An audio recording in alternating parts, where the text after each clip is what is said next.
It was a dark, stormy night. Four friends, Tom, Lisa, Mark, and Anna, stood outside an old abandoned manor on the outskirts of town. They had heard stories about the place being haunted and decided to explore it for themselves. With a mix of excitement and fear, they pushed open the heavy, creaking door and stepped inside. The interior was dark and dusty, with cobwebs hanging from the ceiling. The air was thick and musty. They walked into what seemed to be the living room. An old chandelier hung from the ceiling, and a grand piano sat in one corner, its keys covered in dust. Suddenly, the piano played a single haunting note, and the friends froze in fear. Deciding to explore further, they moved into the library. Shelves filled with old, decaying books lined the walls. Lisa picked up a book, and as she opened it, a cold breeze blew through the room and the candles flickered. They found a door leading to the basement. Hesitant but curious, they decided to go down. The stairs creaked with every step, and the air grew colder as they descended. The basement was dark and damp. In the basement, they discovered old furniture and strange markings on the walls. Suddenly, they heard whispering voices all around them. Mark shined his flashlight towards a corner, revealing a ghostly figure standing there, watching them. Panicked, they ran back up the stairs. The house seemed to come alive, with doors slamming and windows rattling. They finally burst out of the front door, breathing heavily and vowing never to return. Back at their homes, they gathered together, still shaken by the experience. They knew they had encountered something truly supernatural and agreed to never speak of it again. Maya received an old handwritten letter inviting her to Ravenwood Manor, a house she had never heard of. The letter was signed by her late grandmother, whom she had never met. Intrigued and seeking answers about her family's past, she decided to visit the manor. As she arrived, the sky was overcast, and the manor stood tall and imposing against the gloomy backdrop.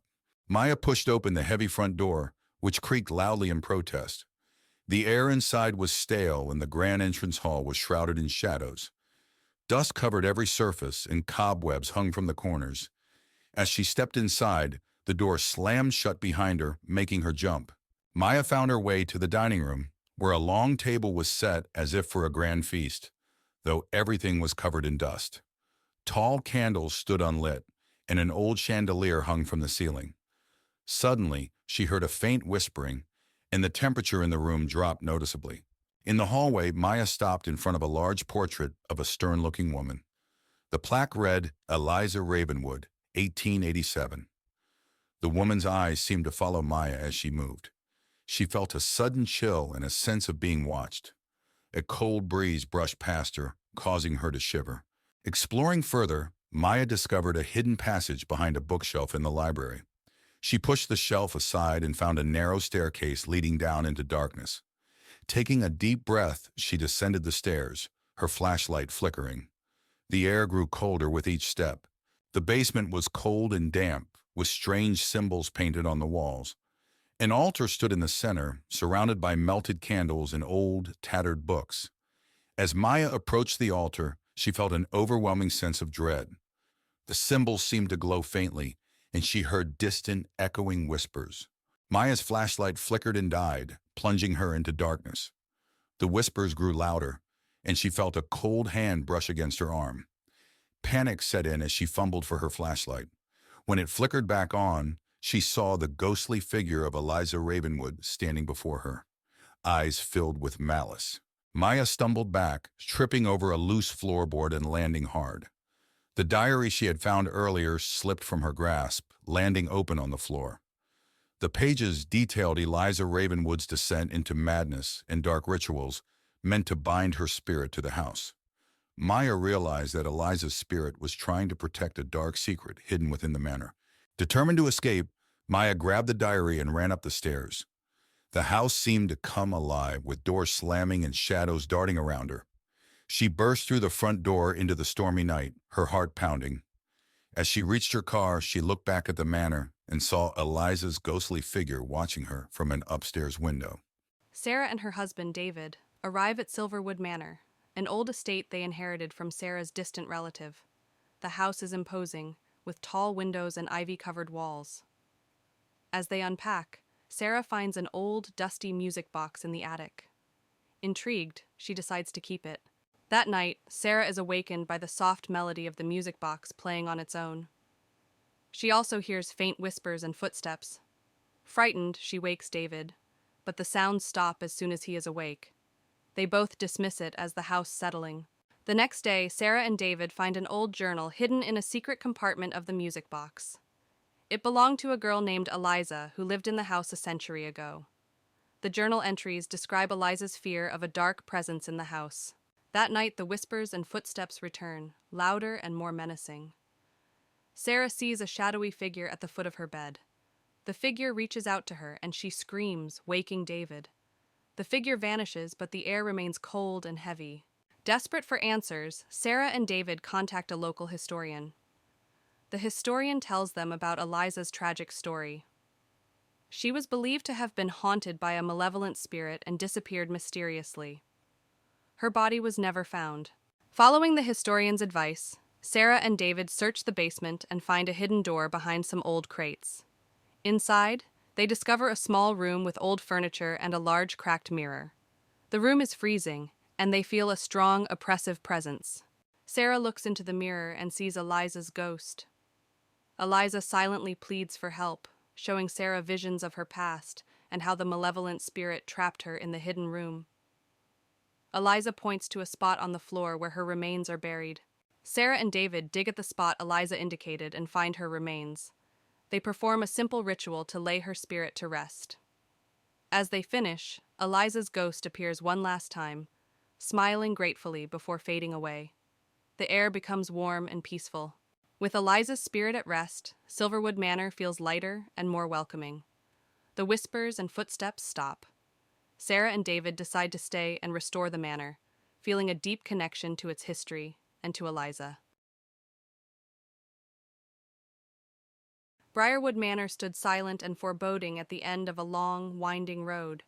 Jane, a young historian, arrived just as the sun was setting. She had heard stories about the mansion's dark past and was determined to uncover the truth. As she approached the front door, the wind howled and the trees whispered ominously. Jane pushed open the heavy wooden door, which creaked loudly. The interior was dark and filled with the smell of dust and decay. She turned on her flashlight, revealing a grand but dilapidated foyer. The once beautiful chandeliers hung broken, and the walls were lined with tattered wallpaper. In the main hallway, Jane's flashlight beam fell on a large portrait of a stern-looking man. The eyes seemed to follow her as she moved. She felt a shiver run down her spine. Suddenly, a cold breeze blew through the hallway, and the portrait's expression changed to one of anger. Jane discovered a hidden door behind a bookshelf in the library. She pushed it open to find a small, secret room. The room was filled with old, dusty books and strange artifacts. In the center of the room was a table with a large, leather-bound journal. She opened it and began to read. The journal belonged to William Briarwood, the original owner of the manor. It detailed dark rituals and a pact with a malevolent spirit to gain wealth and power. The final entry mentioned a curse that would doom anyone who lived in the house. Jane realized the manor was haunted by the spirits of those sacrificed in the rituals. As Jane read the journal, she heard whispers around her. Ghostly figures of the sacrificed appeared, their faces twisted in agony. They warned her to leave before it was too late. The temperature in the room dropped, and Jane could see her breath. She knew she had to get out. Rushing to leave, Jane encountered the malevolent spirit of William Briarwood himself. He appeared at the top of the grand staircase, his eyes glowing with an evil light. He blocked her path, his voice echoing through the manor, threatening her for disturbing his peace. Jane ran through the dark hallways, the spirit close behind her. She burst through the front door and into the night. The manor seemed to sigh as she left, the wind howling around her. She didn't stop running until she reached her car. As she drove away, she could still feel the spirit's eyes on her. Safe in her apartment, Jane reviewed the footage she had captured. The images of the spirits and the journal entries were clear evidence of the haunting. She knew she had to share the story, but a part of her feared the curse might follow her.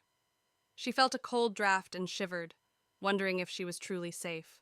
Blackwood Manor had always been a place of dark legends in the town of Ravenwood. On a foggy evening, Jack, a determined historian, arrived to uncover the truth about the mysterious disappearances linked to the mansion. He parked his car at the entrance, feeling a mixture of excitement and fear. The fog rolled in thick waves, almost swallowing the mansion whole. Jack pushed open the heavy wooden door, which creaked loudly. Inside, the mansion was dark and cold. Dust covered every surface and cobwebs hung from the ceiling. He turned on his flashlight, revealing a grand but neglected foyer. His footsteps echoed ominously as he walked down the main hallway, the air thick with a sense of abandonment. As Jack explored, he felt a sudden chill. He turned and saw a shadowy figure at the end of the hallway. It vanished as quickly as it appeared, leaving him questioning his sanity. Determined, he continued to the library, where he hoped to find records about the mansion's dark past. In the library, Jack found rows of old, dusty books. As he searched through them, he heard whispers and the sound of pages turning on their own. He discovered an old diary belonging to the mansion's original owner, Thomas Blackwood. The entry spoke of dark rituals and a curse placed on the house. Jack's exploration led him to a room filled with mirrors. As he walked through, his reflection seemed to move on its own, eyes following him with an unsettling intensity. One mirror in particular drew his attention. In it, he saw the ghostly figure of a woman crying, her eyes pleading for help. He reached out, but the image disappeared. Jack discovered a hidden door behind a tattered curtain in the study. He descended the creaky stairs into a dark basement. The room was filled with strange symbols painted on the walls and old dusty books on a table. He found a journal detailing dark rituals and a curse placed on the house by its original owner, Thomas Blackwood. As Jack read the journal, the basement grew colder. A ghostly figure of Thomas Blackwood appeared, his face twisted with rage. He pointed at Jack and screamed, "You should not have come here." The walls shook, and the air filled with a chilling wind. Jack knew he had to leave immediately. Jack bolted up the stairs, the spirit's screams echoing behind him. He raced through the mansion, the walls seeming to close in on him. He burst through the front door and into the night, gasping for breath. The house stood silent and still, but he could feel the weight of its curse pressing down on him. Back in his apartment, Jack reviewed the photos and notes he had taken. The evidence of the haunting was undeniable. He wrote his article revealing the dark history of Blackwood Manor. As he finished, he felt a cold draft and heard Thomas's voice whisper, "You cannot escape the curse." He knew the haunting was far from over. In the quiet countryside, shrouded in mist, stands the imposing Blackwood Manor, a mansion long abandoned and rumored to be haunted. A group of thrill-seekers, Alex, Lily, and James, arrive at the manor one moonlit night, drawn by its dark history. As they approach the manor, they are greeted by a heavy iron gate, its rusty bars twisted and warped with age. The gate creaks open ominously, as if welcoming them into its dark embrace. The group hesitates, but their curiosity pushes them forward. Inside the manor, the air is thick with dust and the scent of decay. The group explores room after room, their footsteps echoing off the empty walls. Shadows dance in the flickering candlelight, and strange whispers seem to follow them wherever they go. As they delve deeper into the manor, they uncover signs of its dark past. Forgotten diaries filled with tales of madness and despair, hidden passages leading to secret chambers, and portraits of long-dead residents whose eyes seem to follow their every move. As night falls, the manor comes alive with ghostly apparitions and sinister whispers. The group is plagued by visions of the past, echoes of tragedy and despair that seem to seep from the very walls themselves, threatening to consume them. In a desperate bid to escape the manor's grasp, the group races through its labyrinthine halls, their hearts pounding and their breath coming in ragged gasps. But the manor seems to have other plans, its corridors shifting and changing before their eyes, trapping them in a nightmarish maze. Cornered in the manor's dark heart, the group confronts the malevolent force that has plagued them since their arrival. With a final desperate act of defiance, they banish the entity back into the shadows from whence it came, freeing themselves from its grasp and escaping into the night. In the quaint town of Oakwood, nestled among towering trees, a group of friends receives an unexpected invitation to Ravenwood Manor, a sprawling estate rumored to be haunted.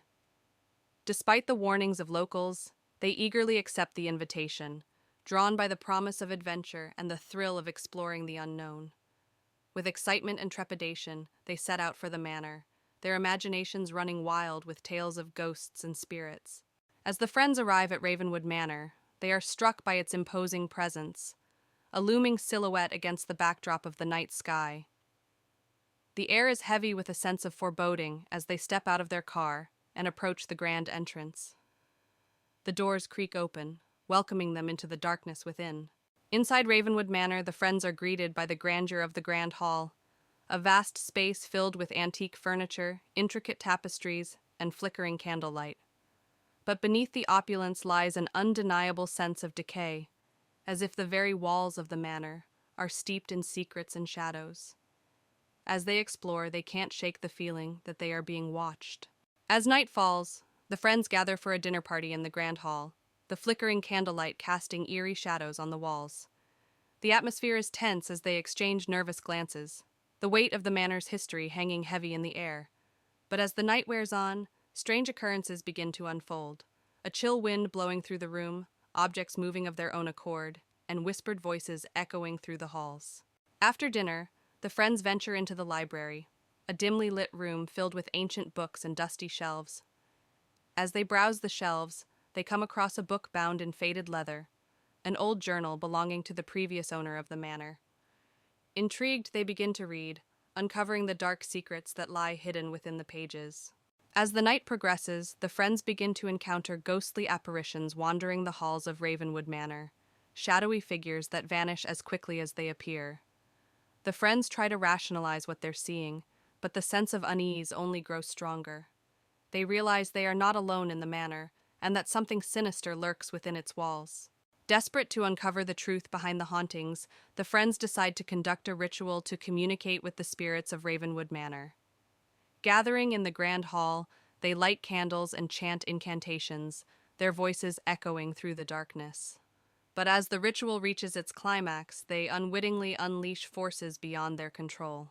As the ritual reaches its peak, the spirits of Ravenwood Manor manifest before the friends, a swirling mass of darkness and despair.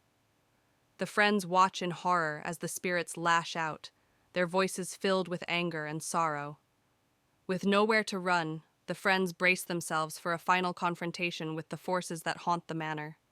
With adrenaline coursing through their veins, the friends make a desperate bid for escape, racing through the halls of Ravenwood Manor as the spirits close in around them.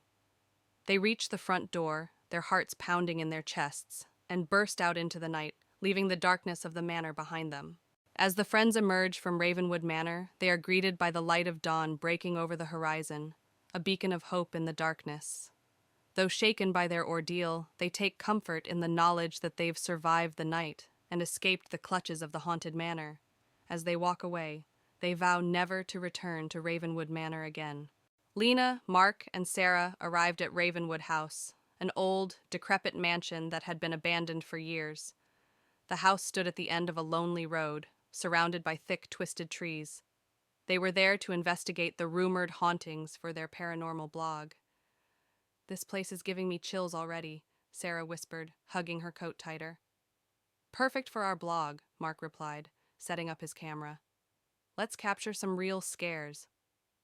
Lena pushed open the heavy wooden door, which creaked loudly. "Let's go in and set up. The sooner we start, the sooner we can leave." Inside, the house was dark and filled with the smell of mold and dust. Cobwebs hung from the ceiling, and old furniture was scattered about. As they explored, they found old portraits on the walls, books with yellowed pages, and broken trinkets. "Look at this," Mark said, picking up a dusty photograph of a family.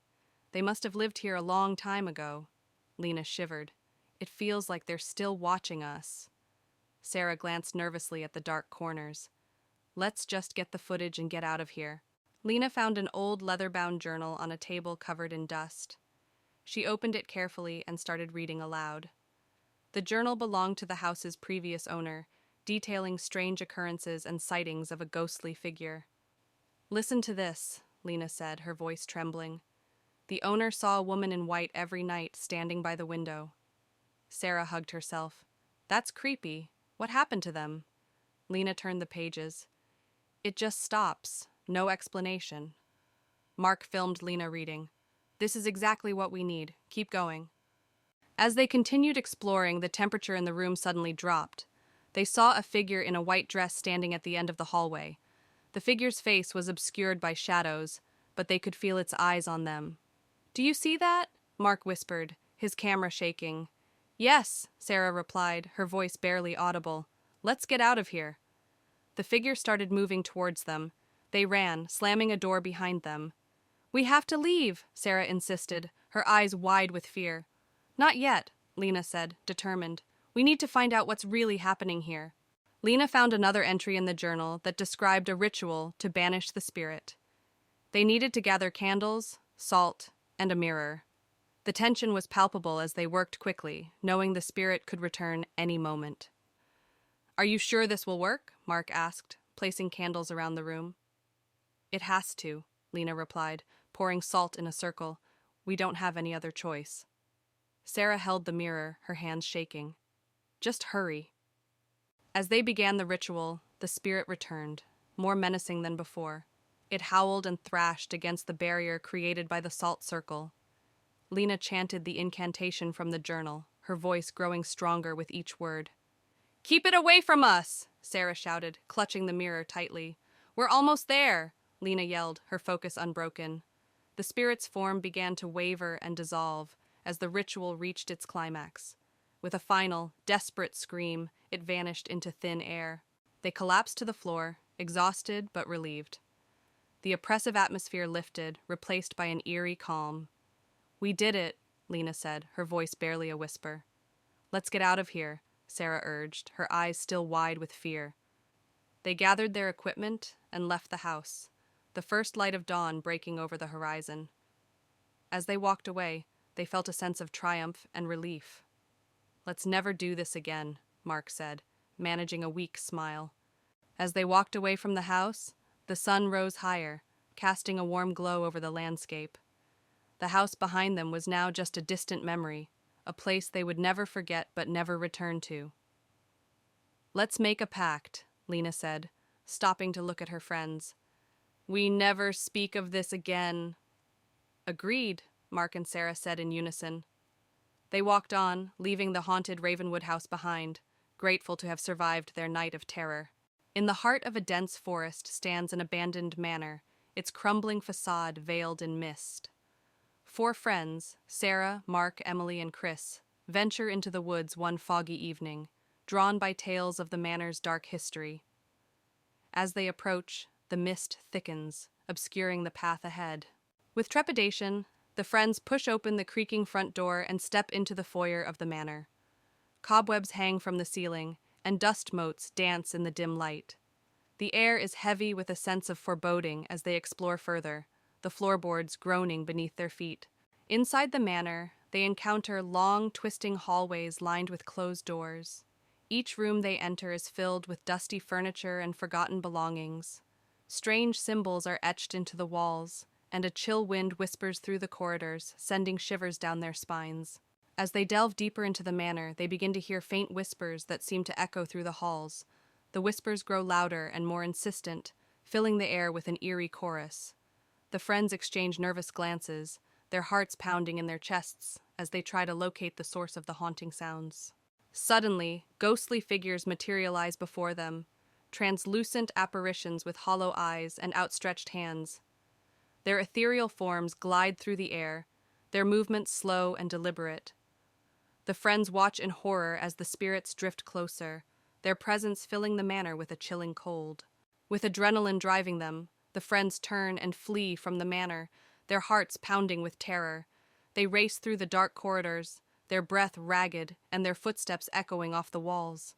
Behind them, the ghostly spirits follow, their unearthly wails growing fainter as the friends struggle to escape. Exhausted and trembling, the friends emerge from the manor, their minds reeling from the horrors they've witnessed. They collapse on the grass outside, their bodies shaking with adrenaline and fear. As the first light of dawn breaks through the mist, they share a silent vow never to return to the haunted manor in the woods. As dusk settles over the sleepy town, a car pulls up to the edge of Willow Lake, its waters shrouded in mist. Inside are 4 friends, Emma, Jake, Lily, and Max, seeking a weekend getaway at a lakeside cabin. The air is cool and still, and the only sound is the gentle lapping of water against the shore. The friends arrive at the lakeside cabin, a rustic wooden structure perched on the edge of the water. The moonlight reflects off the lake's surface, casting a shimmering path to the cabin's door.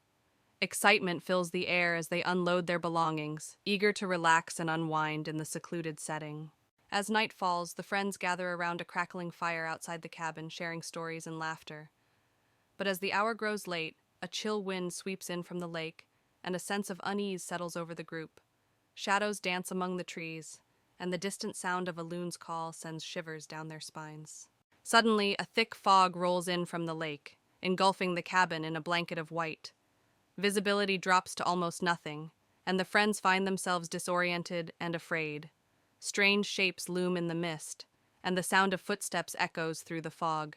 As the fog thickens, the friends begin to hear faint whispers that seem to emanate from the darkness itself.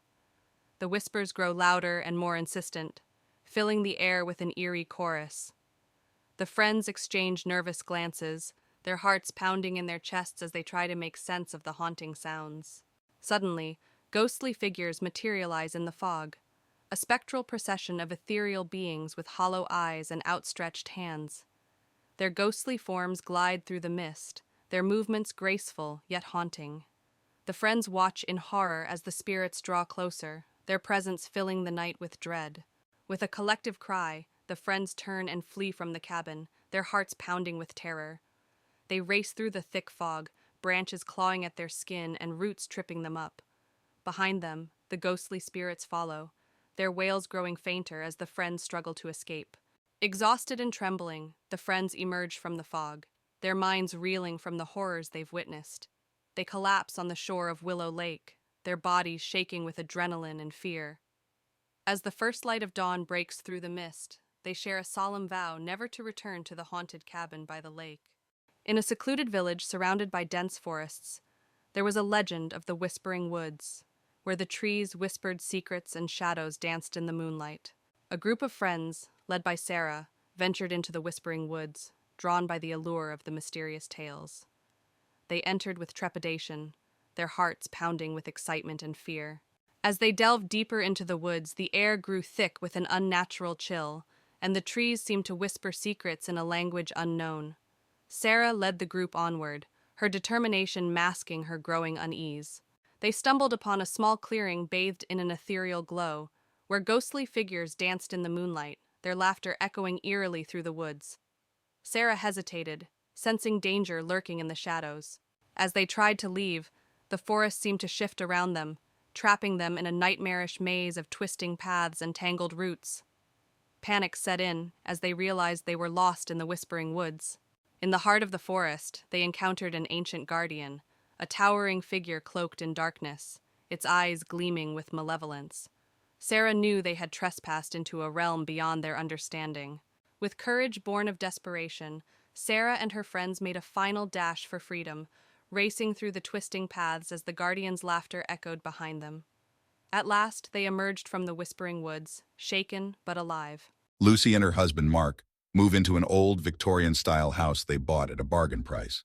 The house is large and filled with antique furniture. As they unpack, Lucy finds a covered portrait in the attic. She pulls off the cloth, revealing a beautiful woman with haunting eyes. She decides to hang it in the living room. That night, Lucy wakes up to strange noises, soft whispers and the sound of footsteps. She dismisses it as the house settling. When she looks at the portrait, the eyes seem to follow her. She feels a chill but convinces herself it's just her imagination. The next day, Lucy hears whispers coming from the living room. She finds Mark staring at the portrait, mesmerized. When she touches his shoulder, he snaps out of it, claiming he heard the woman in the portrait whispering his name. Lucy starts to feel uneasy about the painting. Determined to understand the painting's origins, Lucy visits the local library. She discovers that the woman in the portrait is Isabella, a former owner of the house who disappeared under mysterious circumstances. It's rumored that her spirit haunts the house. That night, the whispers grow louder, and Lucy sees a shadowy figure moving through the house. The air grows cold, and the portrait seems to come alive, the woman's expression changing to one of anger. Lucy feels a strong, malevolent presence. Lucy and Mark contact a paranormal investigator. The investigator explains that Isabella's spirit is trapped and angry. He suggests they find something that belonged to Isabella and use it to perform a ritual to release her spirit. Lucy searches the attic and finds an old diary belonging to Isabella. The diary details her life and the love she lost.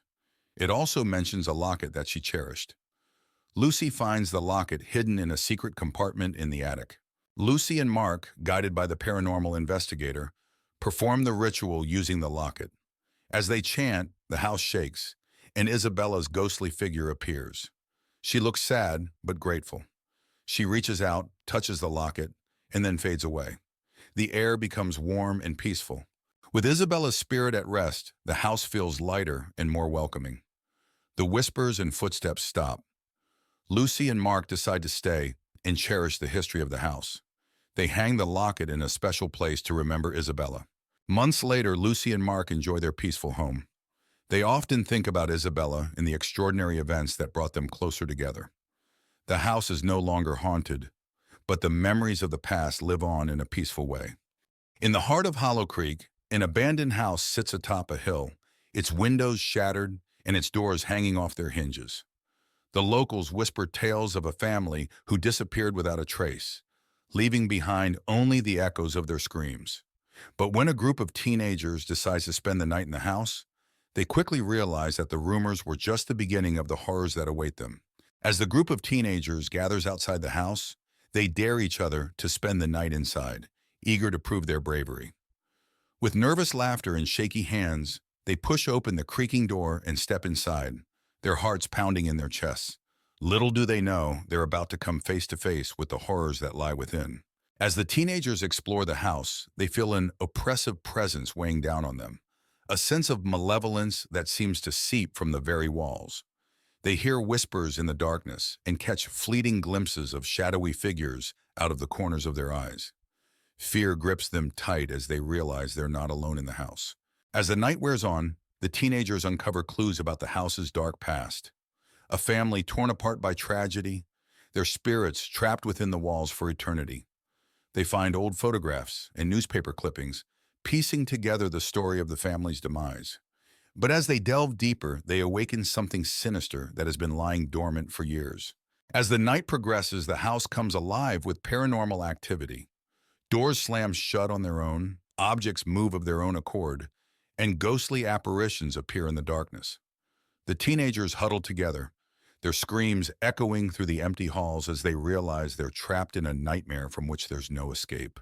With adrenaline coursing through their veins, the teenagers make a final stand against the evil that haunts the house. Armed with makeshift weapons and fierce determination, they confront the ghostly apparitions that roam the halls, knowing that their survival depends on their ability to banish the darkness that lurks within. As dawn breaks, the paranormal activity subsides, and the house falls silent once more. The teenagers emerge from that darkness, battered and bruised but alive. They exchange weary smiles, knowing that they've faced their fears and emerged stronger for it. Though the scars of their ordeal will never fully heal, they take solace in the knowledge that they've conquered the darkness that once threatened to consume them. The abandoned Ravenswood Asylum stood on a hill, shrouded in fog and mystery. Jessica, a paranormal investigator, arrived at dusk, her heart pounding with a mix of fear and excitement. She parked her car and gazed at the looming building, its windows dark and empty like soulless eyes. Jessica pushed open the heavy front door, which groaned loudly. Inside, the asylum was dark and cold. She turned on her flashlight, its beam cutting through the darkness. The walls were lined with peeling paint and graffiti, and the floor was littered with debris. Her footsteps echoed eerily as she ventured deeper. As Jessica explored the main hallway, she felt a sudden chill. She turned to see a ghostly figure of a nurse standing at the end of the corridor. The nurse's face was pale and expressionless, and she slowly raised a finger to her lips as if to shush Jessica. Then she vanished into thin air. Jessica entered a room that appeared to have been a common area. Old, broken furniture was scattered around, and the walls were covered with faded, eerie drawings. As she examined the drawings, she heard faint whispers. She turned to see shadowy figures moving along the walls, their eyes glowing faintly. In the corner of the room, Jessica found an old journal. She opened it and read about the asylum's dark history, experiments on patients, mysterious deaths, and cover-ups. The journal mentioned a hidden basement where the worst atrocities occurred. Determined, Jessica set out to find it. Jessica found a hidden door behind a bookshelf, leading to a staircase that descended into darkness. She took a deep breath and started down the steps. The basement was cold and damp, with rusty equipment and old stained medical tools scattered around. The air was thick with the smell of decay. In the basement, Jessica saw the spirits of the patients. They were trapped, reliving their torment. A particularly sorrowful spirit, a young woman named Alice, revealed that the asylum's director had performed cruel experiments on them. The spirits begged Jessica to help them find peace. Jessica found a hidden chamber where the director's spirit lingered, still obsessed with his experiments. She confronted him, demanding he release the tortured souls. The director's spirit raged, but the power of the trapped souls combined with Jessica's determination forced him to vanish into the ether. With the director's spirit gone, the asylum began to crumble. Jessica hurried out, watching from a safe distance as the building collapsed. The spirits were finally free, and a sense of peace settled over the area. As the sun rose, the fog lifted, revealing a bright new day. Michael, a man in his late 30s, receives a surprising letter. His great-uncle, whom he barely knew, has passed away, leaving him an old manor in the remote countryside. Intrigued and financially struggling, Michael decides to visit the manor with his wife, Sarah, and their teenage daughter, Emily. Michael reads the letter aloud. It says we have inherited an estate. Sarah looks at him skeptically. Are you sure this is a good idea? Michael nods. We could use a fresh start. Besides, what harm could it do? Emily, always up for an adventure, adds, It sounds exciting. Let's go. The family arrives at the manor in the late afternoon. The mansion is grand but clearly neglected, surrounded by overgrown gardens and tall, dense trees. The sky is overcast, casting a gloomy shadow over the scene. Emily shivers. This place gives me the creeps. Michael tries to be optimistic. It's just old. We can fix it up. Sarah clutches Emily's hand. Let's stay close and see what's inside. Inside, the manor is filled with dust, cobwebs, and a musty smell. The furniture is covered with white sheets. As they explore, Emily finds an old, ornate mirror in one of the rooms. Unlike the rest of the house, the mirror's surface is strangely clean. Look at this mirror, Emily calls out. Sarah touches the frame. It's beautiful, but it feels out of place. Michael frowns. Why is it so clean? That night, the family tries to settle in. Michael and Sarah fall asleep quickly, but Emily struggles. Around midnight, she hears faint whispers and feels a cold breeze. The mirror in her room begins to fog up, revealing words written from the inside.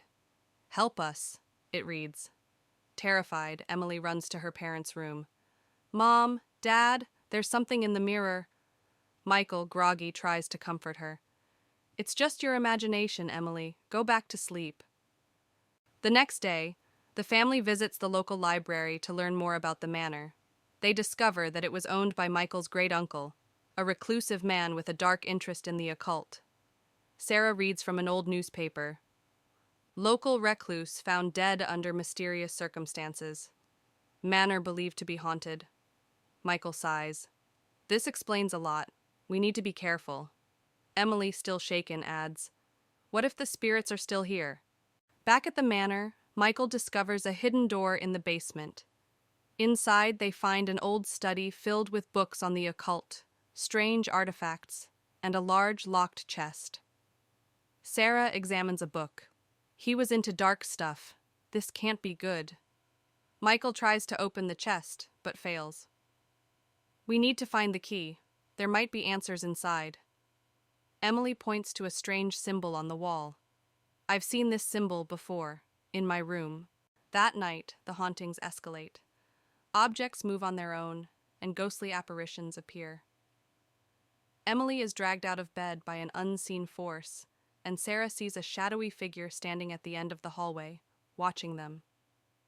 "We have to leave now," Sarah screams, but the doors are locked and won't open. Michael grabs an old book from the study. This book has instructions to banish the spirits.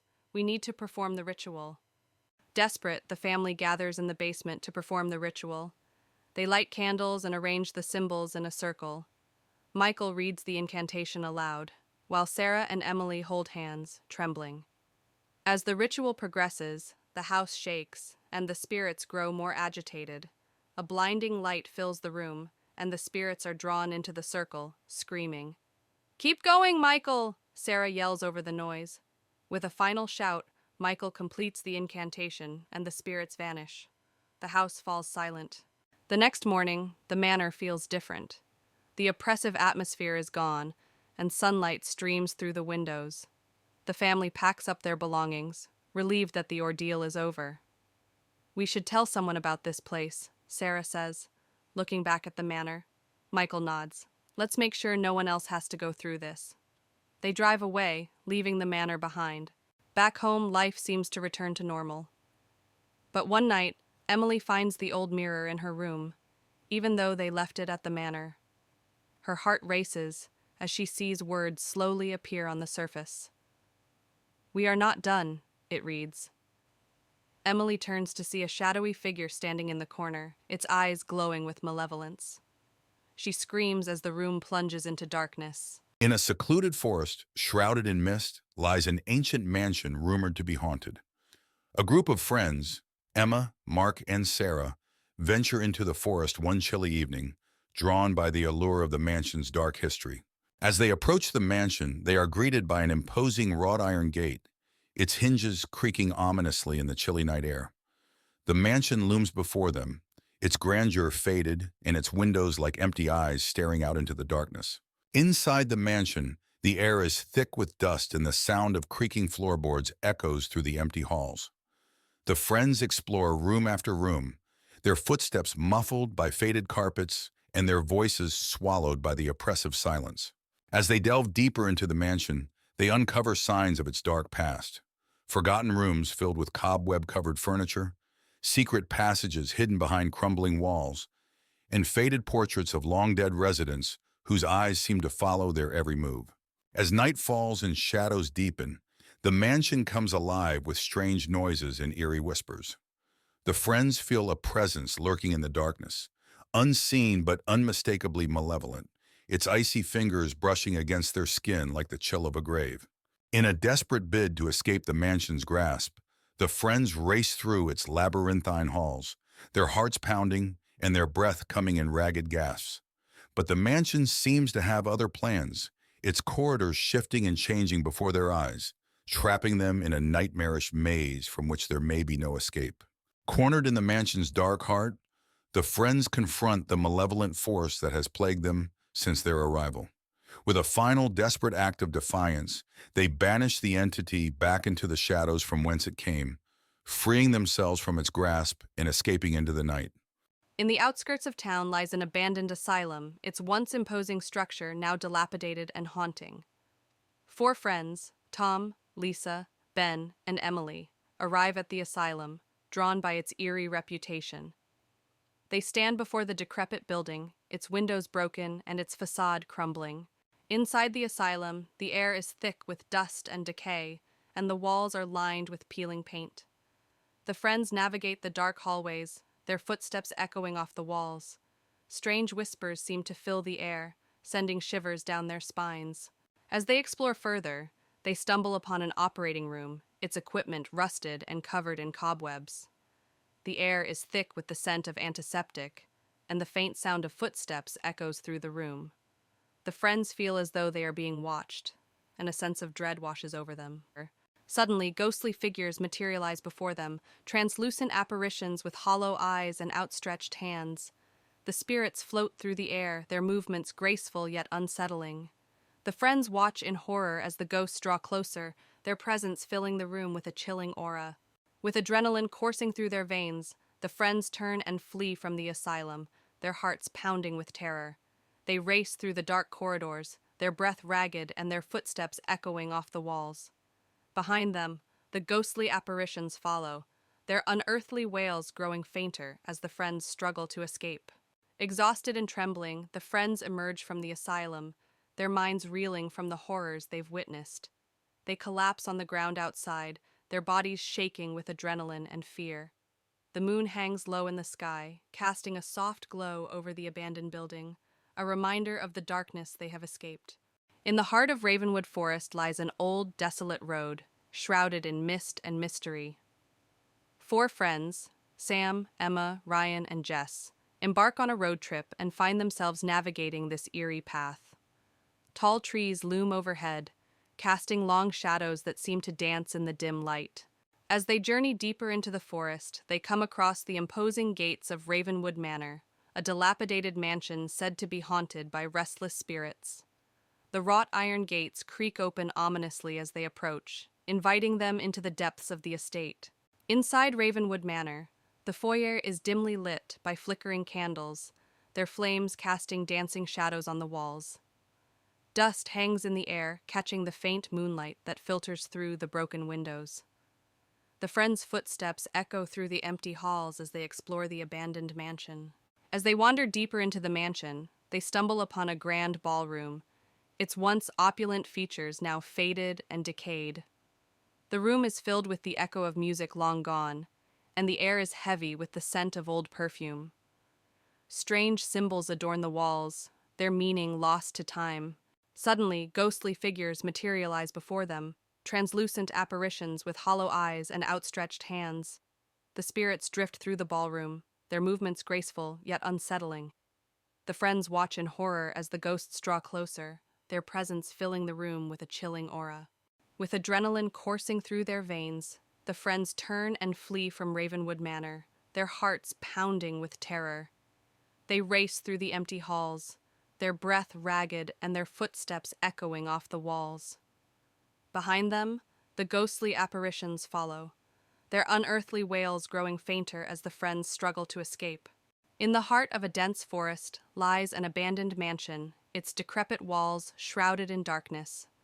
Four friends, Alex, Maya, Ben, and Lily, venture into the woods one misty evening, drawn by rumors of the mansion's haunting. As they approach, the mist thickens, enveloping the mansion in an eerie veil. With trepidation, the friends push open the creaking front door and step into the mansion's entryway. Cobwebs hang from the ceiling, and dust motes dance in the dim light. The air is heavy with a sense of foreboding as they explore further, their footsteps echoing off the dilapidated walls. Inside the mansion, they encounter a labyrinth of hallways lined with closed doors. Each room they enter is filled with decaying remnants of the past. Strange symbols are etched into the walls, and a chill wind whispers through the corridors, sending shivers down their spines. As they delve deeper into the mansion, they begin to hear faint whispers that seem to echo through the halls. The whispers grow louder and more insistent, filling the air with an unsettling chorus. The friends exchange nervous glances, their hearts pounding as they try to locate the source of the haunting sounds. Suddenly, ghostly figures materialize before them, translucent apparitions with hollow eyes and outstretched hands. The ethereal beings glide through the air, their movements graceful yet unsettling. The friends watch in horror as the spirits draw closer, their presence filling the mansion with a chilling aura. With adrenaline driving them, the friends turn and flee from the mansion, their hearts pounding with terror. They race through the dark corridors, their breath ragged and their footsteps echoing off the walls. Behind them, the ghostly spirits follow, their unearthly wails growing fainter as the friends struggle to escape. Exhausted and trembling, the friends emerge from the mansion, their minds reeling from the horrors they've witnessed. They collapse on the ground outside, their bodies shaking with adrenaline and fear. As the mist begins to dissipate, they share a silent vow never to return to the shadowed mansion in the woods. In the fading light of evening, an eerie abandoned manor looms ominously. Its once grand facade is now dilapidated and covered in vines. Surrounding the mansion, overgrown weeds and dead trees seem to claw at the earth, adding to the sense of desolation. The windows, like vacant eyes, gaze out into the encroaching darkness. Within the manor's garden, nature has reclaimed its territory. Overgrown plants and twisted branches create a labyrinth of shadows. Moonlight struggles to penetrate the dense foliage, casting eerie shadows that seem to writhe and twist upon the cracked stone pathways.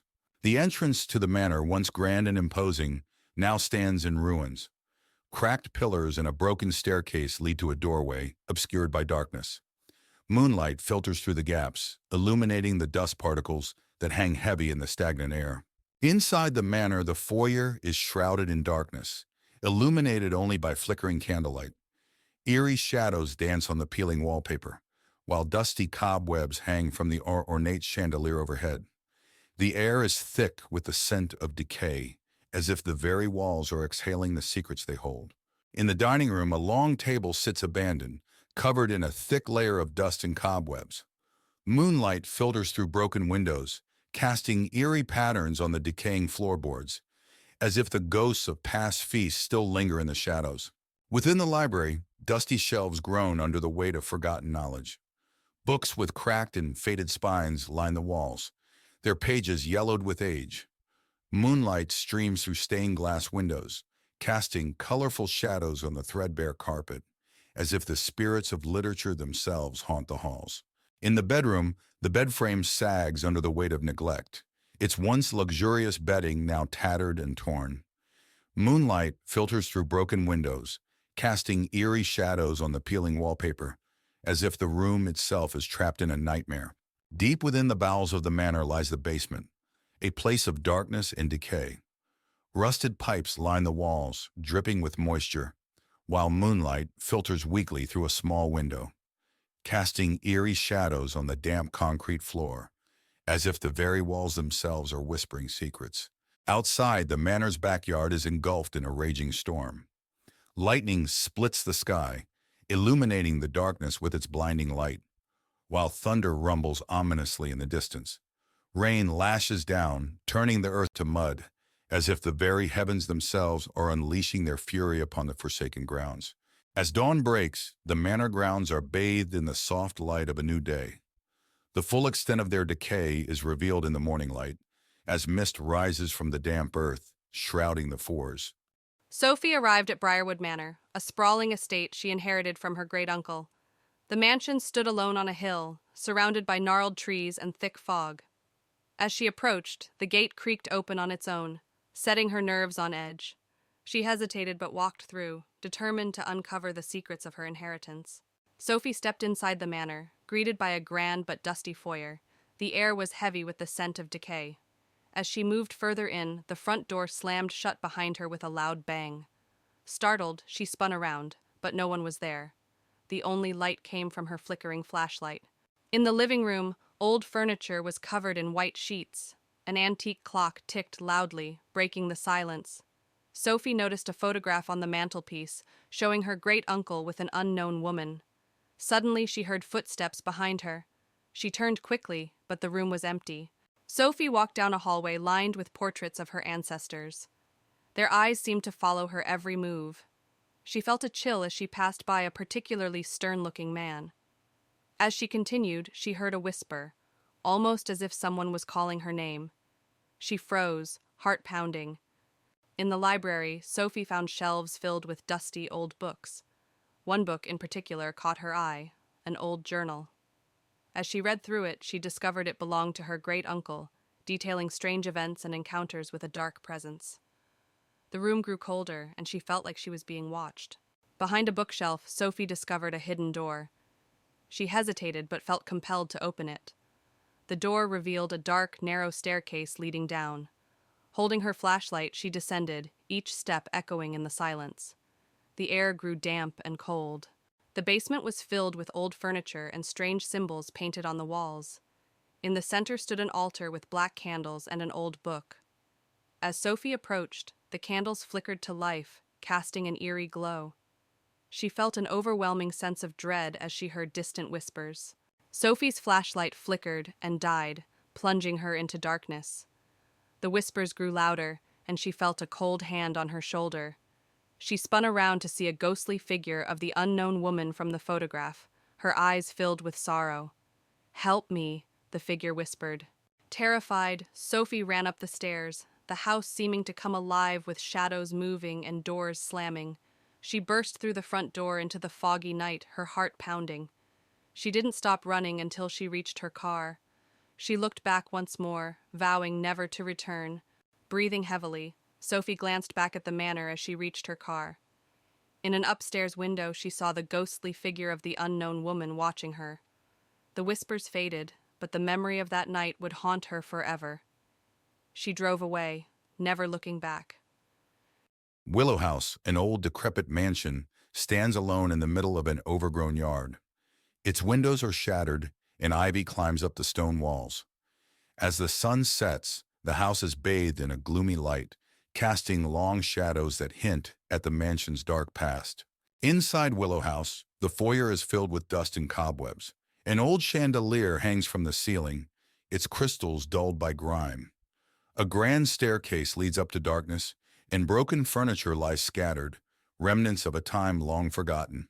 The living room is a snapshot of a bygone era, with a dusty sofa and a cold, empty fireplace.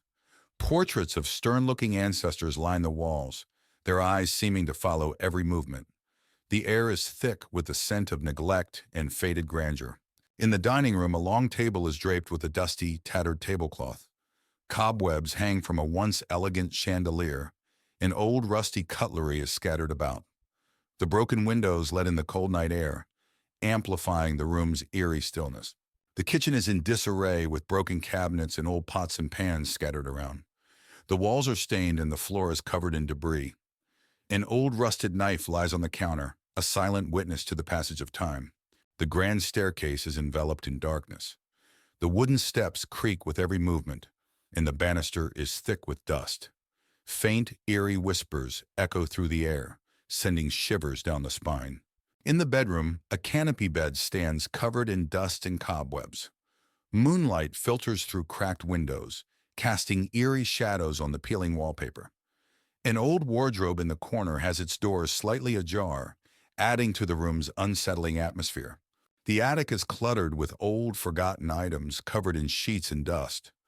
A single dim light bulb hangs from the ceiling, casting long shadows that dance eerily.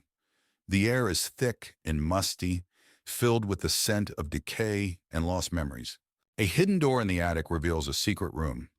Inside, the space is filled with old books and strange artifacts. A large, dust-covered mirror dominates one wall, reflecting an eerie, distorted image.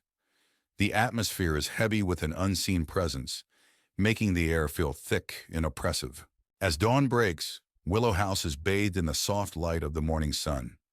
The shadows recede, revealing the full extent of the mansion's decay. Birds begin to chirp, their cheerful notes bringing a sense of normalcy back to the eerie setting. The horrors of the night fade, but the memories linger, a haunting reminder of the echoes that inhabit Willow House. A narrow path winds its way into the heart of the dense forest, the trees towering overhead like ancient guardians. As the sun dips below the horizon, long shadows stretch across the forest floor, setting a sinister tone for what lies ahead. Within the depths of the forest lies a moonlit clearing, bathed in an ethereal glow. The towering trees encircle the space, their branches swaying in an unsettling silence. Wisps of fog creep along the ground, adding to the eerie atmosphere of the secluded grove. Amidst the darkness stands an abandoned cabin, its once sturdy structure now crumbling under the weight of neglect. Boarded-up windows and sagging roof shingles give it a desolate appearance, while the encroaching vines seem to reclaim it for nature. The air is heavy with a palpable sense of unease. The forest path twists and turns, disappearing into the inky darkness of the woods. Twisted roots snake across the forest floor, tripping hazards in the dim light. Above, the canopy creates eerie patterns of shadow and light, adding to the sense of disorientation and dread. Within the depths of the forest flows the Whispering Brook, its gentle waters shimmering in the pale moonlight. Overhanging branches sway in the night breeze, casting eerie shadows that dance upon the surface of the water.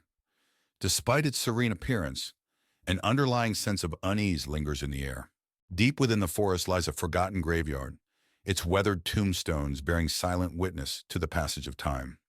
Wisps of mist cling to the ground, shrouding the graves in an otherworldly haze. The air is thick with the weight of forgotten souls, their presence palpable in the stillness of the night. A decaying bridge stretches across a gaping chasm, its once sturdy structure now a maze of rusted metal and rotting wood. The sound of creaking echoes through the night as the bridge sways precariously in the breeze. Moonlight filters through the gaps, casting unsettling shadows upon the turbulent waters below. A grove of twisted trees stands in the heart of the forest, their gnarled branches reaching out like skeletal fingers. Wisps of fog weave between the trunks, and the air is thick with an oppressive silence. In the depths of the forest stands a forsaken well, its stone walls weathered by time and neglect. Moss and ivy cling. Sarah and Jake arrive at the secluded cabin they rented for a weekend getaway. The cabin is nestled deep in the woods, surrounded by tall trees. As they unpack, Sarah notices an old photograph tucked away in a drawer. She feels a chill but shrugs it off. That night, strange occurrences begin. Sarah hears footsteps outside the cabin and sees shadows moving in the darkness. She wakes Jake, but he dismisses it as her imagination. Sarah feels uneasy, sensing an eerie presence looming around the cabin. The next day, Sarah explores the cabin's attic and finds an old journal hidden beneath a dusty trunk. The journal belongs to a previous tenant, detailing bizarre encounters with an unknown entity. Sarah's heart races as she reads about the cabin's dark past. As night falls again, the paranormal activity escalates. Sarah and Jake hear whispers echoing through the cabin and feel a cold draft despite the fireplace burning brightly. Sarah catches glimpses of a shadowy figure lurking in the corners, sending shivers down her spine. Driven by fear, Sarah confronts the entity, demanding to know its intentions. The air grows heavy as a voice whispers sinister messages, filling Sarah with dread. Jake tries to intervene, but the entity's malevolent presence overwhelms them. With the entity's grip tightening, Sarah and Jake decide to flee the cabin. They race through the forest, their hearts pounding with each step. Behind them, they hear haunting laughter echoing through the trees, fueling their desperation to escape. Even after leaving the cabin, Sarah and Jake can't shake the feeling of being watched. Strange occurrences follow them, reminding them of the entity's lingering presence. They vow never to return to the cursed cabin, haunted by the memories of their terrifying ordeal. Months later, Sarah and Jake still grapple with the trauma of their encounter at the cabin. They seek solace in each other's company, finding comfort in the knowledge that they survived the horrors of the haunted woods. Yet, the memory of the malevolent entity continues to haunt their dreams, a chilling reminder of the darkness that lurks in the shadows. As the setting sun casts long shadows over the forest, a group of friends arrives at a remote cabin nestled deep within the trees. Excited for a weekend of hiking and relaxation, they unload their belongings from the car and take in the tranquility of their surroundings. Little do they know, the forest holds secrets darker than they could ever imagine. As night falls, the friends gather around a crackling campfire, the flames casting flickering shadows on their faces. They share stories and laughter, enjoying the camaraderie of their weekend retreat. But as the fire dims and the forest grows quiet, a sense of unease settles over the group. In the morning, the friends discover an old map hidden among the cabin's belongings. Intrigued, they decide to follow its cryptic instructions and venture deeper into the forest in search of hidden treasure. As they set out on their journey, they can't shake the feeling that they're being watched. Following the map's directions, the friends stumble upon an enchanted grove hidden deep within the forest. The trees whisper secrets to one another, and strange symbols adorn the ground beneath their feet. As they explore the grove, they feel a sense of otherworldly power coursing through the air. As the friends linger in the grove, they catch sight of shadowed figures moving among the trees. Their movements are silent and swift, and their eyes gleam with an otherworldly light. Fear grips the group as they realize they're not alone in the forest. As night falls, the forest comes alive with malevolent energy. The shadows grow thicker, and the air grows colder as the friends find themselves lost in the labyrinthine depths of the woods. Panic sets in as they realize they're trapped in a nightmare from which there's no escape. With adrenaline coursing through their veins, the friends make a final stand against the darkness that surrounds them. Armed with courage and determination, they confront the shadowed figures that haunt the forest, knowing that their survival depends on their ability to overcome the evil that lurks within. As dawn breaks, the darkness recedes, and the forest falls silent once more. The friends emerge from the depths of the woods, battered and bruised but alive. They breathe a sigh of relief, grateful to have survived the night, but knowing that the memories of their harrowing ordeal will stay with them forever. It was a dreary afternoon when Sarah, Tom, and their teenage daughter Lily arrived at Eldridge Manor. The old, sprawling mansion stood ominously against the darkening sky, its windows like blank eyes staring back at them. The family had inherited the property from a distant relative, and despite its eerie appearance, they decided to give it a chance. "Wow, this place is huge!" Lily exclaimed, though her excitement was tempered by an uneasy feeling. Tom forced a smile. "Let's make it our home. It just needs a little work." Sarah glanced at the towering structure, feeling a chill run down her spine. "Let's get inside before it gets too dark." Inside, the manor was filled with antique furniture, dusty chandeliers, and creaking wooden floors. As they explored, they discovered a hidden staircase behind an old bookcase.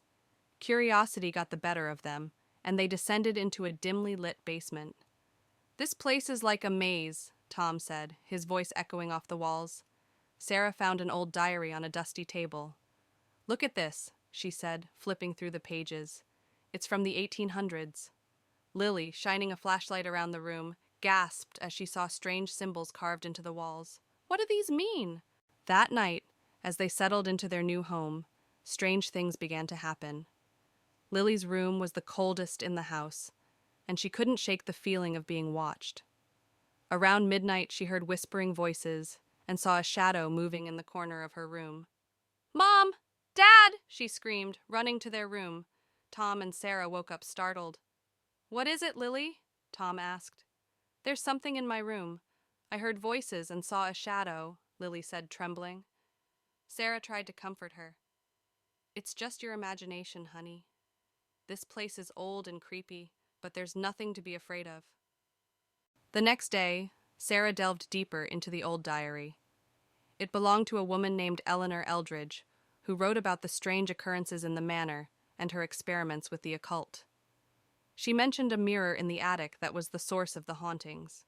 "We need to find that mirror," Sarah said, showing the diary to Tom. Tom nodded. "Let's go to the attic." Together, they climbed the narrow staircase to the attic.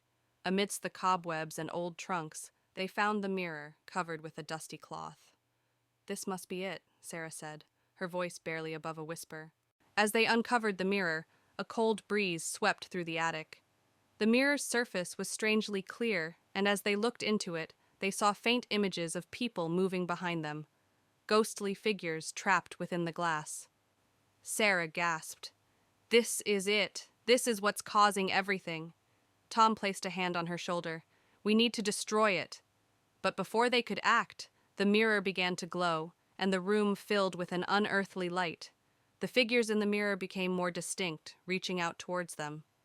"We need to get out of here," Tom shouted, pulling Sarah towards the stairs. That night, the hauntings intensified. Doors slammed shut on their own, footsteps echoed in empty hallways, and ghostly apparitions appeared throughout the house. The family realized they had to find a way to end the hauntings for good. "We need to perform a ritual," Sarah said, showing them a passage from the diary. "It's the only way to banish the spirits." Tom gathered the necessary items: candles, salt, and a ceremonial dagger. "Let's do this. We have no other choice." They set up the ritual in the basement, forming a circle with the salt and placing the mirror in the center. The family began the ritual, chanting the incantations from the diary. As they did, the temperature in the room dropped, and the ghostly figures from the mirror began to emerge, swirling around them. "Keep going," Sarah urged, her voice shaking. Tom held the dagger steady, ready for the final part of the ritual. "We're almost there." Lily, clutching her mother's hand, watched in terror as the spirits drew closer, their faces contorted with rage and sorrow. As Tom raised the dagger to complete the ritual, a powerful force knocked him to the ground. The mirror glowed brighter, and a deafening roar filled the room. "No, we can't stop now!" Sarah shouted, helping Tom up. With renewed determination, Tom plunged the dagger into the mirror. The glass shattered, releasing a blinding light and a wave of cold air that knocked them all back.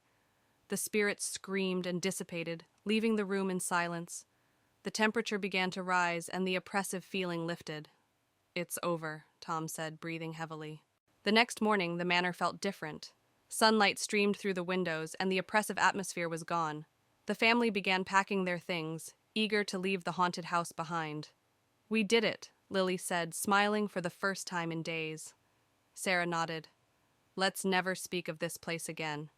Tom agreed. "We need to move on with our lives." As they drove away from Eldridge Manor, the weight of the past days lifted, and they felt hopeful for the future. Back home, life seemed to return to normal. However, one night, Sarah found a piece of the shattered mirror in her bag. She stared at it, her heart pounding. Suddenly, she heard a familiar whisper and saw a shadow move across the room. "Tom, it's not over," she whispered, feeling a chill run down her spine. As the shadow loomed larger, the whisper grew louder, and Sarah realized with horror that the spirits had followed them home. Emma and Ryan, a young couple seeking adventure, venture into the dense woods surrounding their town. The trees loom tall, their branches reaching out like skeletal fingers. A sense of foreboding fills the air as they tread deeper into the unknown. As dusk falls, Emma and Ryan realize they've lost their way. Panic sets in as the shadows lengthen, obscuring the path ahead. Strange sounds echo through the trees, a rustling of leaves, the distant cry of an unknown creature. They quicken their pace, desperate to find their way back. In their search for shelter, Emma and Ryan stumble upon an old, dilapidated cabin hidden deep within the woods. The structure stands ominously, its windows shattered and doors creaking in the wind. Despite their reservations, they have no choice but to seek refuge within its decaying walls. As night falls, Emma and Ryan huddle together inside the cabin, seeking solace in the flickering light of a single lantern.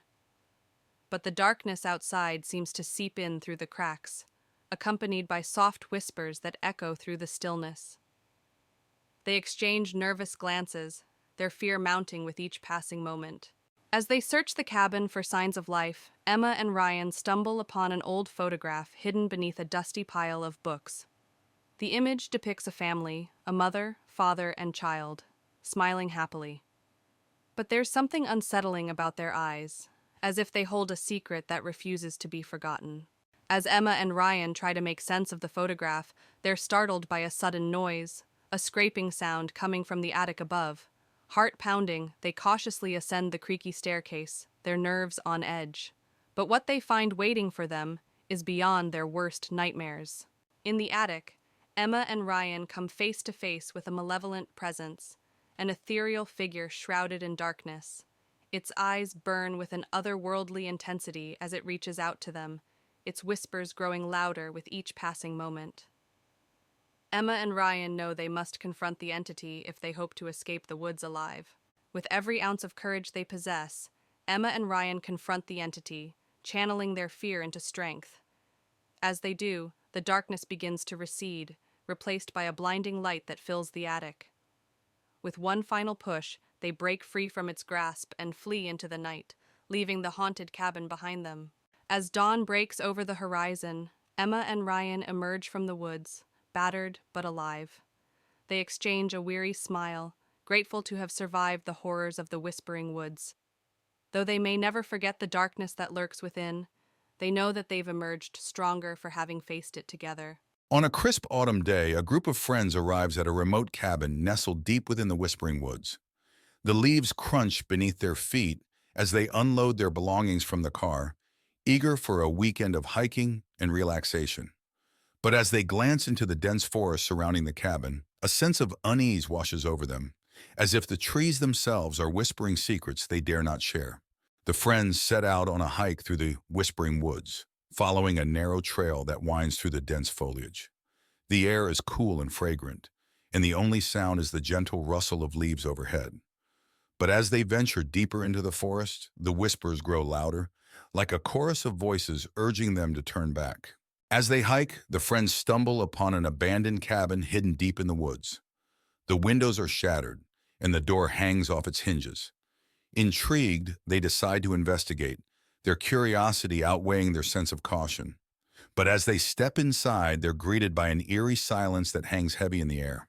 Inside the cabin, the friends find strange symbols scrawled on the walls and mysterious artifacts scattered about. A sense of unease washes over them as they realize they've stumbled upon something dark and sinister. They exchange nervous whispers, their voices echoing in the empty space. As night falls, the friends gather around a campfire outside the cabin, their faces illuminated by the flickering flames. But as they talk and laugh, they become aware of a strange sound, a soft whispering that seems to emanate from the very air around them.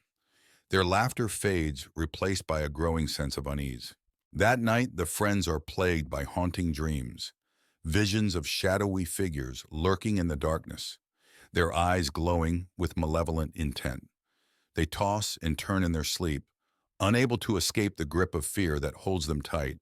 When they wake, they find themselves drenched in sweat, their hearts pounding in their chests. As the whispers grow louder and more insistent, the friends begin to unravel, their minds tormented by the malevolent voices that seem to follow them wherever they go. They argue and accuse one another, their once strong bonds fraying under the weight of paranoia and fear. But as they spiral further into madness, they realize they must confront the darkness that lurks within the Whispering Woods if they have any hope of escaping its grasp. Armed with determination, the friends set out into the forest, their hearts pounding in their chests as they confront the source of the whispers that have tormented them for so long. With each step, the voices grow louder, until they're surrounded by a cacophony of sound that threatens to drive them mad. But as they reach the heart of the woods, they discover the truth.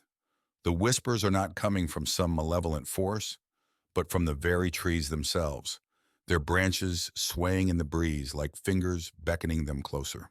With a newfound sense of understanding, the friends make their way out of the forest, their minds clearer than they've been in days. As they emerge into the light of day, they feel a weight lifted from their shoulders, knowing that they've faced their fears and emerged stronger for it. Though the Whispering Woods will always hold a certain mystique, they know they'll never again be haunted by the whispers that once tormented them. Emma arrived at Hollow Hill, an old mansion inherited from a distant relative she never knew. Surrounded by a dense forest, the mansion looked abandoned and sinister. The sky was overcast, and a sense of unease washed over her as she approached the entrance. Emma pushed open the heavy wooden door, which groaned loudly. Inside, the mansion was dark and musty. Dust covered every surface, and cobwebs hung in the corners. An eerie silence filled the air, broken only by the distant sound of creaking floorboards. Emma stepped into the living room, where old furniture lay shrouded in white sheets. An old fireplace dominated one wall, with a large mirror above it. She saw a faint movement in the mirror, but when she turned around, the room was empty. The only sound was the faint ticking of an old clock. In the hallway, Emma found portraits of her ancestors. The eyes of the painted figures seemed to follow her. She felt a chill as she passed by a particularly stern-looking man.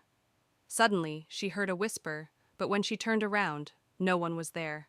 Emma discovered the mansion's library, filled with ancient books and old furniture. She found an old leather-bound journal on a desk.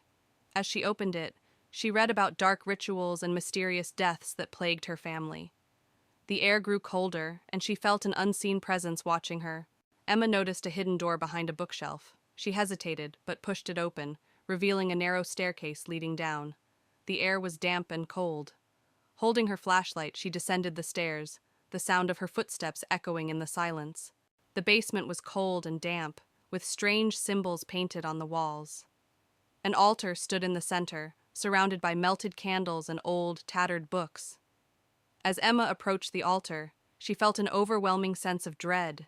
The symbols seemed to glow faintly, and she heard distant, echoing whispers. Emma's flashlight flickered and died, plunging her into darkness. The whispers grew louder, and she felt a cold hand brush against her arm. Panic set in as she fumbled to turn the flashlight back on. When it flickered back on, she saw a ghostly figure standing by the altar, staring at her with hollow eyes. Desperate to escape, Emma turned and ran up the stairs. The house seemed to come alive, with doors slamming and shadows moving around her. She reached the front door, threw it open, and ran into the stormy night, her heart pounding. She didn't stop until she reached her car. Breathing heavily, Emma glanced back at the mansion as she reached her car. In an upstairs window, she saw the ghostly figure watching her. The whispers faded, but the memory of that night would haunt her forever. She drove away, vowing never to return. A group of 5 friends, Jack, Sarah, Mike, Emily, and Tom, stand in front of an old, abandoned house. The house is notorious in their town for being haunted. The friends are curious and decide to explore it. The friends push open the creaky front door. It swings open with a loud, eerie groan. Inside, the air is thick with dust, and the faint smell of decay lingers. The hallway is dimly lit, and shadows dance on the walls. They enter the living room, which is filled with old, decaying furniture. A broken chandelier hangs from the ceiling. Suddenly, they hear a faint whisper, but they can't make out the words. Everyone freezes, straining to listen. They find a door leading to the basement. Mike, the bravest of the group, decides to open it. The door creaks open, revealing a dark stairway.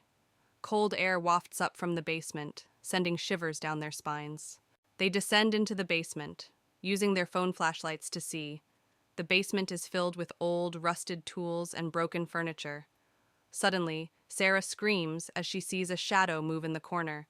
They all point their lights towards it, but nothing is there. Emily finds an old, dusty diary on a table. She opens it and begins to read aloud. The diary tells the story of a family who lived in the house long ago. It describes strange happenings and ends abruptly with a final desperate plea for help. As Emily reads the last words, the whispering voices return, louder and more distinct. The friends realize the whispers are saying, "Get out!" Panic sets in as the whispers grow into loud, angry shouts. Terrified, the friends rush back up the stairs, stumbling and pushing each other in their haste. They reach the front door, but it slams shut on its own. They struggle to open it as the whispers turn into deafening screams. Jack turns around and sees a ghostly figure at the end of the hallway. The figure is a woman in tattered clothes with hollow eyes. She raises a finger to her lips, signaling for silence, then vanishes. The front door suddenly flies open. The friends burst out of the house, gasping for breath. They don't stop running until they are far away from the house. They vow never to return and to warn others about the horrors inside. Weeks later, a new group of curious explorers stands in front of the same house, oblivious to the horrors that await them inside.